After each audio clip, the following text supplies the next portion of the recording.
going, guys? It's Lansbury, and this is the first video I've been making in a while. But we're swapping out this factory radio in my car. Sorry for the lighting. We're working with limited lighting here in space.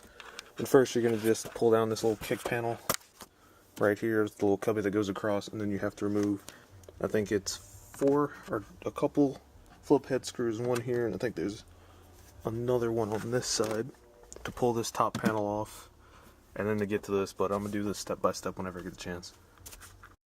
Okay, so after you remove this one screw right here, you're going to go ahead and pull this top panel off. You're going to use a pry tool or a screwdriver or something to just make your way around. I don't have a pry tool, but I am going to leave a link in the description to the video that I used to make this.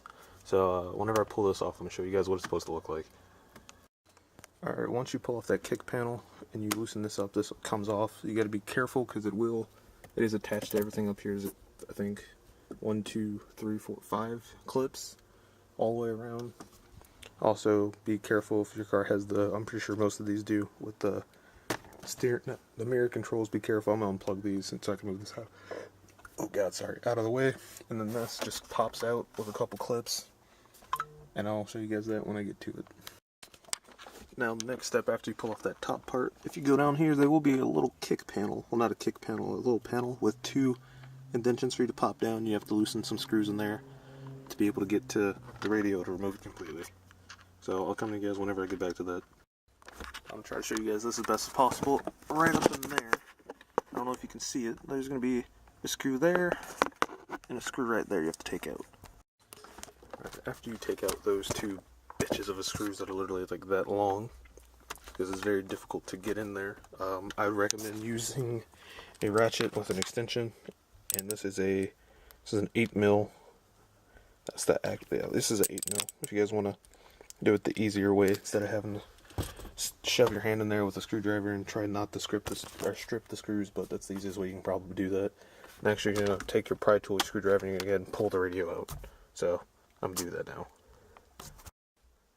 Alright, after you pry this up in every corner, be careful because you can break some clips. You can go ahead and pull this out and then unplug the radio.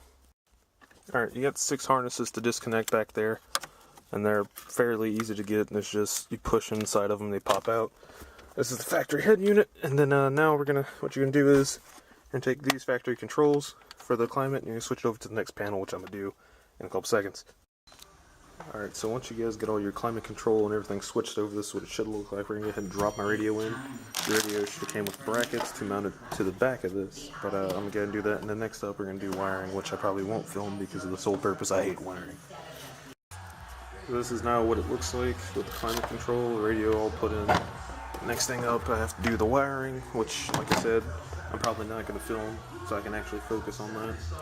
It does come with clips that you have to put in on these corners to clip it back into the interior. And this is the old head unit, so it's a big difference. And this has Apple CarPlay in it now, so. Alright, depending on what kit you guys buy, it should come with some more clips and metal clips to go in here to snap these in. But I'll leave a link to all the stuff I bought to do this in the description for you guys. Okay, after trying to wire this for 3 hours, I just went and bought a Metris harness. I'll leave a link to it in the description. This is the code right there that you need, and there's plugs in.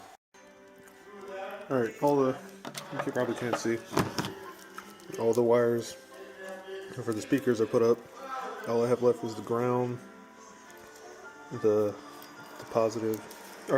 negative and positive for the radio itself, the ground, and then a couple other things. So, alright guys, well, we're done with the install. I have everything hooked up except an antenna because I still have to get one, but I don't really need that. This is what the head unit looks like in the car. I hope my battery didn't die. But when it powers on, and then if I connect the phone, which needs to charge, copyrighted music. Let's see. We got Bluetooth. Ta-da! It's in. I'll leave links to this radio, all the adapters and stuff I used in the description below for you guys to go pick up. And I hope you guys enjoyed this video. I know the install wasn't the most detailed, but I did what I could by myself, and see you guys later. I already decided, bitch, that I don't need no sidekick. Pull up profile lit, pull up pro style, bitch. Every time I see her, she look like she ain't gon' never forget. Pull up with a torch lit, these rappers can't afford shit. Boy, pull off, you